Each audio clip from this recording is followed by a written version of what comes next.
holidays here, and often this sort of period heading into winter, parents are thinking about what they need to tweak and what they need to change. Some have had great first terms, others have been a bit of a drag.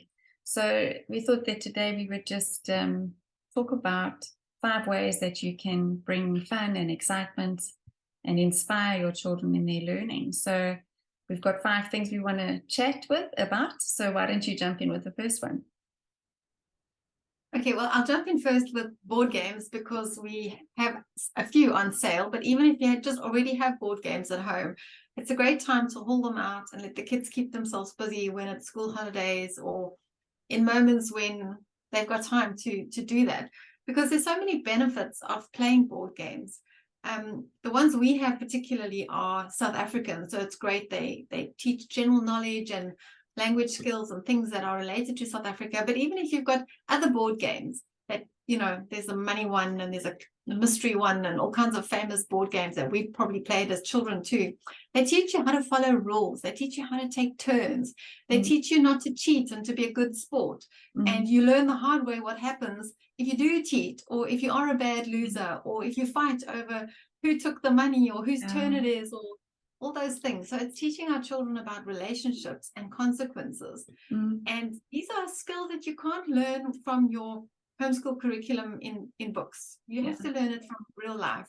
So I think board games are fabulous in that they develop all those social skills, but there's also reading and general knowledge and, maths, counting your moves on the dice and all those other skills too. It's really, the kids don't even realize that they're learning those things, but actually you can tick so many boxes just by letting your family play together and have fun. And it's good for mom and dad too to join in. Quite right. And I mean, with load shedding being what it is, it's an amazing way to just have a little bit of fun in the evening, put the candles on, make some popcorn and play a board game together. I think it's a wonderful way to build relationships.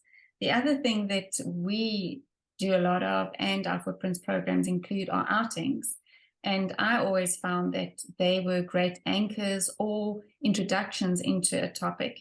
Some were related to what we were learning about, but also others were just simply because a child was showing an interest, or I thought it would be something good to strew across one of the children's paths.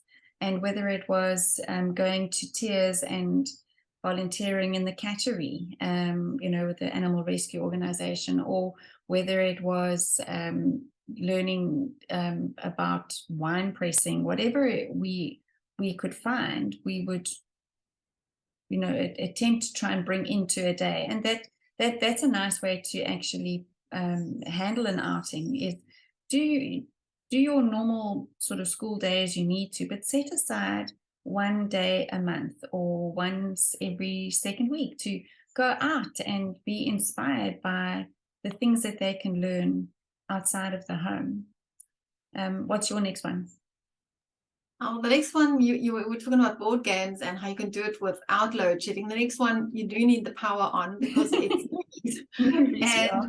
and it's a wonderful 3D, exciting visual way for children to learn more about something that you've possibly been reading about, something you may have seen in a museum, because movies often are historical and they make things come alive. Or if they're documentaries, then they actually are, they're real life videos of stuff that's out there. But I think, movies often stick with us because they, like storybooks, characters and the conflicts they face touch our emotions, and that makes the learning come alive and we remember it so well, rather than just the way you and I and our peers learned stuff in school where it was just facts that we had to memorize to get through an exam. It didn't touch us. It very seldom excited us or stirred our hearts, and none of us remember all that stuff anyway because it wasn't built into those scaffolds of our brain with emotion. So it's long gone and forgotten. So movies are just a great way to also, like you say, cement what you've been learning and make it fun and visual. So and actually, just a quick plug for our Instagram account is that we've started a movie guide, so movies on different themes, and we're putting them up with little reviews there. So if you don't follow Instagram, then pop onto our account and follow us, because we're putting up these theme-based guides once a month.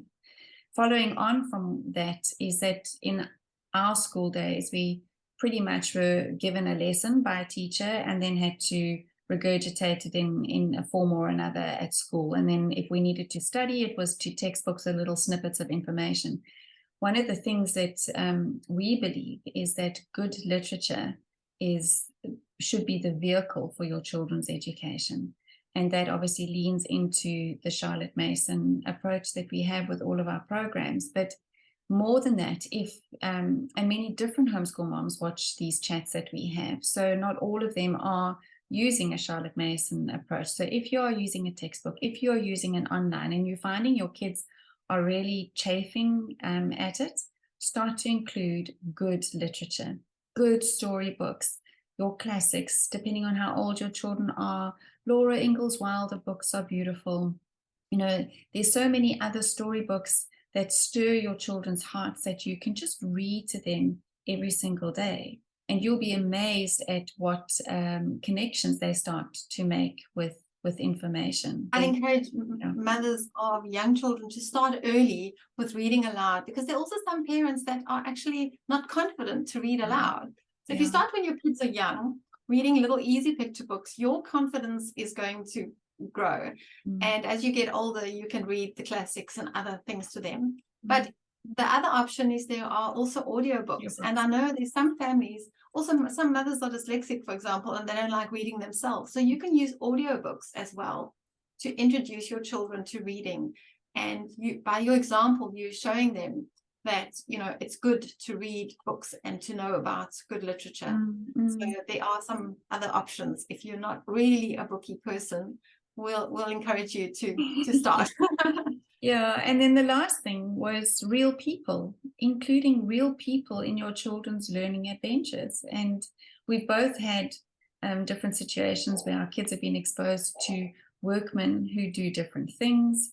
There's photographs of you and your kids up on a roof when you were building your house, and they were exposed to that whole environment. But the closest people to us, like grannies and grandpas, they generally are a treasure trove of information and skill that you can connect your children with, whether it is baking or knitting or sewing or woodwork or electronics or mechanics. Those things are often held by an older generation, and it's really great for kids to be exposed on that level. But outside of the home environment, can you think of other incidences that your kids were exposed to, or you can recommend for families who want a little bit of community happening? Yeah. I think as we've been on various homeschooling outings, often the people who have hosted the homeschooling group to a tour of, the Shark Museum at Hermanus, for example, or other places, have shared about their own personal research or how they got into conservation, and they talk about their job and their career. And it might not necessarily be in the nature study environment as the example is that I've given. But wherever you go, you're going to meet people who are doing certain work and certain jobs. I mean, just think of your friends, you probably know someone who's a real estate agent, maybe, someone who works in the bank, someone who's a hairdresser, somebody who works in the health industry, somebody, who's a personal trainer at the gym, whatever. So that there's people in our environments that we can also draw into our children's lives, just, in an informal way, and they can ask questions about things that they're interested in. But often we think you have to have sort of career guidance counselors, and you have to go to a university open day to learn all about the careers, and you can do those things. But sometimes I think the passion for something is passed on by somebody who is doing that work or working in that field. So so those are the 5 things that we came up with: board games, storybooks, outings, movies, and real people, to try and just infuse a little bit, infuse a little bit of energy and excitement into your kids' learning.